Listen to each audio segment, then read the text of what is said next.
سلیمان علیہ السلام کو اللہ رب العزت نے اسباب میں آزمایا،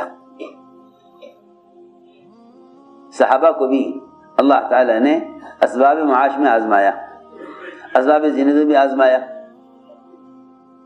اسباب زینت میں بھی اللہ نے آزمایا کہ ہم انہیں اسباب زینت دے کر دیکھتے ہیں یہ ہمیں کتنا یاد رکھتے ہیں۔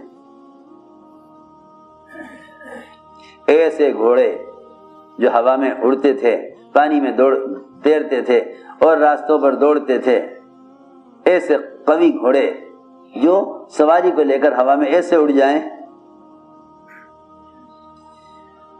سلیمان علیہ السلام ان گھوڑوں پر ہاتھ پھیر رہے تھے اور ان کی خوبصورتی اور ان کا یہ کمال دیکھ رہے تھے، اس لیے فرمایا کہ کسی بھی چیز کو اگر دیکھو تو اللہ کی یاد کے بغیر دیکھنا نقصان ہے، اللہ کی یاد کے بغیر دیکھنے میں نقصان ہے۔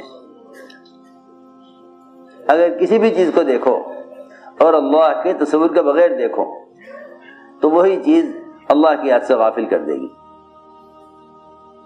جتنا مسلمان غافل ہے نا اعمال سے، فرائض سے، اللہ کی یاد سے، وہ صرف دنیا کی زینت کی وجہ سے غافل ہے۔ اسی اللہ نے فرمایا کہ ہم نے دنیا کو مزین کیا ہی اس لیے ہے تاکہ ہم دیکھیں تمہیں اچھا عمل کس کا ہے۔ انا جعلنا ما علی الارض زینۃ لها لنبلوهم ایہم احسن عملا، ہم دیکھنا چاہتے ہیں تمہیں اچھا عمل کس کا ہے۔ سلیمان علیہ السلام ان گھوڑوں کے دیکھنے میں مشغول ہو گئے اور اتنا دیکھ کر تعجب کر رہے تھے، اس میں سورج غروب ہو گیا اور عصر کی نماز قضا ہو گئی۔ اسباب زینت اس امتحان کے لیے ہیں کہ تم ہمیں کتنا یاد رکھتے ہو۔ سورج غروب ہو گیا، عصر کی نماز قضا ہو گئی، مگر انہیں عصر کی نماز کے قضا ہونے کا اتنا غم تھا کہ انہوں نے سب سے پہلے اس چیز کو ختم کیا، اس چیز کو پہلے ختم کیا جس چیز نے عصر کی نماز سے غافل کیا۔ اور سوچو تو صحیح، میں کچھ کہنا چاہتا ہوں، ہمارا سب کا حال یہ ہے کہ جن اسباب کی وجہ سے اعمال ضائع ہوتے ہیں ہم ان اسباب کو اور بڑھاتے ہیں، ان اسباب کو اور بڑھاتے ہیں۔ سلیمان علیہ السلام نے پہلا کام یہ کیا کہ جس سبب نے عمل سے غافل کیا پہلے اس سبب کو ختم کیا، پہلے اس سبب کو ہٹاؤ جس سبب نے نماز بھلا دی، لے کر تلوار سارے گھوڑے کاٹ ڈالے اور اس کی ایک نسل بھی اور ایک اس میں کا ایک بھی باقی نہ چھوڑا کہ اگر یہ باقی رہ گیا تو اس کی نسل آگے بڑھے گی، اس کی نسل آگے بڑھے گی، سب کو کاٹ دیا۔ حالانکہ بہت نادر و نایاب گھوڑے تھے، سب کو کاٹ ڈالا۔ اس کاٹنے پر ہی اللہ تعالی نے سورج کو واپس نکال دیا کہ بھائی سورج واپس لاؤ، میرے بندے سلیمان کو اثر پڑنی ہے۔ سوچو ہم ایک سبب کے لیے ایک عمل کو ضائع کریں گے، پھر اللہ تعالیٰ اس سبب کو ضائع کریں گے تو اگلا سبب دو اعمال ضائع کرائے گا۔ وہ یوں کہیں گے کہ فلاں سبب کی کمی سے ناکامی ہوئی ہے، لہذا ایک سبب نہیں 4 سبب لاؤ، پھر کامیابی ہو جائے گی۔ جس سبب کے لیے عمل کو ضائع کرتے رہو گے اللہ رب العزت مزید اسباب میں مسلمان کو الجھا دیں گے، مسلمان کو مزید اسباب میں الجھا دیں گے۔ ہم نے عرض کیا کہ ایک امتحان تو یہ کہ گھوڑے دیکھنے مشغول ہوئے، اثر قضا ہو گئی۔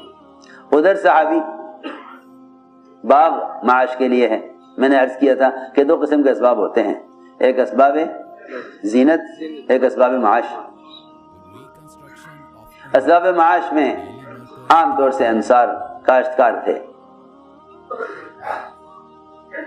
عام طور سے انصار کاشتکار تھے، باغ میں نفلیں پڑھ رہے تھے، اور ظاہر بات ہے کہ صحابی باغ میں نفلیں ہی پڑھ سکتے ہیں، وہ تو جانتے تھے کہ فرض نماز مسجد میں ادا نہ کرنا یہ سخت وعید اور بڑی محرومی کی بات ہے۔ نفل نماز میں اچانک نظر پڑی، ایک انگور کے خوشے سے ایک پرندہ انگور کھا رہا تھا۔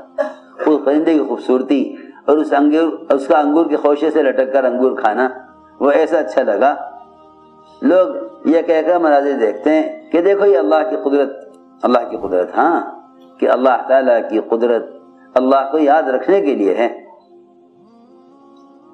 اللہ کو یاد رکھنے کے لیے ہے۔ جو اللہ کی قدرت کو دیکھ کر اللہ کو بھول جاوے، جو اللہ کی قدرت کو دیکھ کر اللہ کو بھول جاوے کہ اس کا اللہ کی قدرت کا دیکھنا مفید نہیں ہے۔ اللہ کی قدرت کا دیکھنا تو اسی کے لیے مفید ہے جو اللہ کی قدرت کو دیکھ کر اللہ کو یاد کرے۔ چنانچہ یاد نہ رہا کہ کون سی رکعت ہے، حالانکہ نفل نماز تھی، حالانکہ نفل نماز ہے، لیکن یاد نہ رہا کہ کون سی رکعت ہے، یہ نہیں یاد رہا کون سی رکعت ہے۔ صرف نفل نماز میں خلل پیدا ہونے کی وجہ سے پورا باغ جس پر گزارا تھا، جو معاش کے لیے تھا، جس پر گزارا تھا جو معاش کے لیے تھا، جو آمدنی کا واحد ذریعہ تھا، وہ پورا باغ 50,000 کا فوراً چھوڑ دیا، اور یہ کہا کہ جو سبب اللہ کی یاد سے غافل کرے وہ سبب اختیار کرنے کے قابل نہیں ہے۔ 50,000 کا باغ اسی وقت صدقہ کر دیا کہ میرے اور میرے رب کے درمیان ایک ہی تو واسطہ ہے،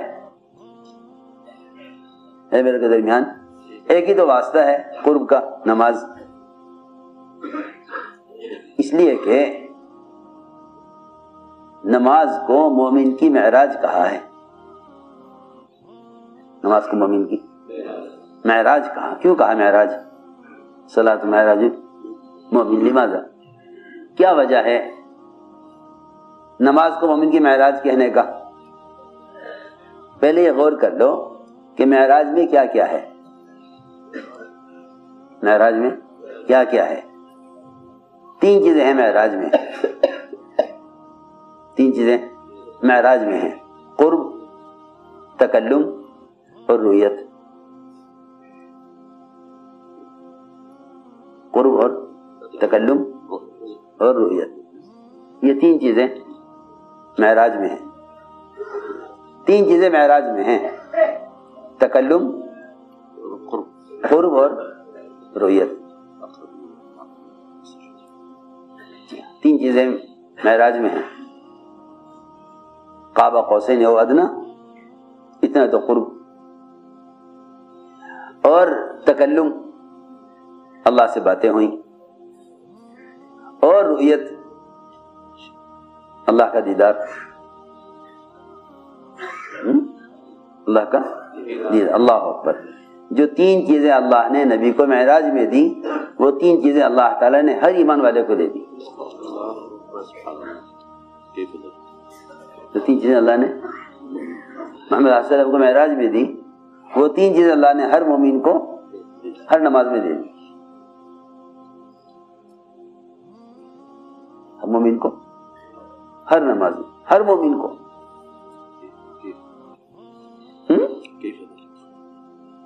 ہر مومن کو اللہ نے نماز میں وہ تینوں چیزیں دی ہوئی ہیں، جو 3 چیزیں اللہ نے نبی کو معراج میں دی۔ لیکن کیونکہ نماز اس رخ پر ہے نہیں، اس لیے یہ 3 چیزیں نظر نہیں آتی، ورنہ سیدھی بات ہے کہ نماز پڑھنے والا